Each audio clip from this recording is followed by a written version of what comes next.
Alexandra Vitale. Although the top contenders for the national championship were able to escape the weekend unbeaten, they have a little less company now. A pair of previously unbeaten teams fell last night and took a tumble in the AP rankings. Let's take a look at this week's top 25 college football poll. No surprises here. Alabama #1, with Oregon and Florida State picking up 5 of the other first place votes to finish 2 and 3 in this week's poll. Ohio State 4 and Baylor has moved up to #5, taking advantage of Missouri's loss. Stanford in at #6, Miami. The Auburn Tigers vaulted into the top 10 with last night's dominating win over Florida Atlantic.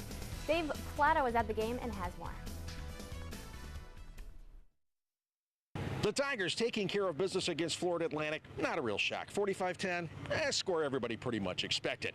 But what has the Tigers excited is the offense. They put up 600 yards total offense once again, 400 of it coming on the ground. And all this despite questions at quarterback. Nick Marshall got hurt in the second quarter, but it didn't matter who was calling the signals. Things ran on time, ran on target, and ran on pace.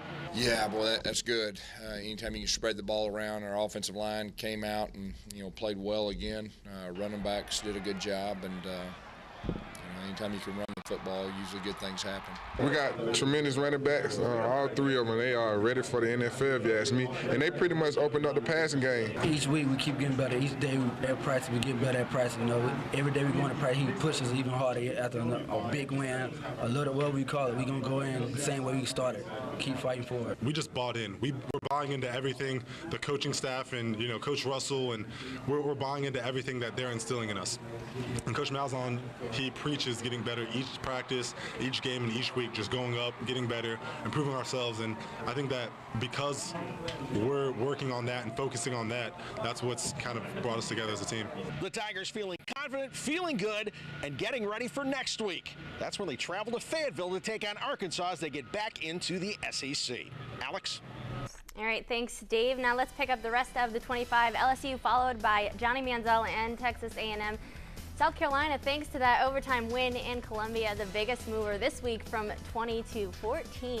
Now 16 through 20, Fresno State, UCLA, Oklahoma State, UCF, and Louisville. And rounding out the top 25, Michigan State and Arizona State. Interestingly enough, these 2 teams get in over Notre Dame. 2 teams that lost to the Fighting Irish, but now they go from not ranked to 24 and 25.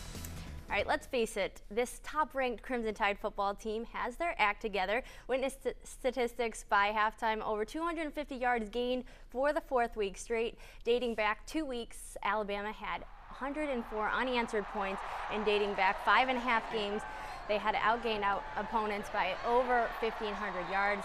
A pretty good feeling for the Crimson Tide last night. I've been really pleased with the way our guys have come out the last 4 games that we played and got off to a really good start, played physical, played with a lot of toughness, and we knew Tennessee was a team that could play with anybody in the country, and I think it was a challenge to our guys to try to, prove who we were and how we could play, against them. All right, and that's a look at sports. Roslyn. Could see some showers. We'll fine-tune that forecast for you as we go through the week. All right, thank you, Derek. And the Falcons play tonight? Yep, I will have highlights tonight at 11. All right, thank you. Thank you for joining us. Be sure to come back tonight at 11. And for updates 24 hours a day, just log on to our website, WTVM.com. Good night. Thanks.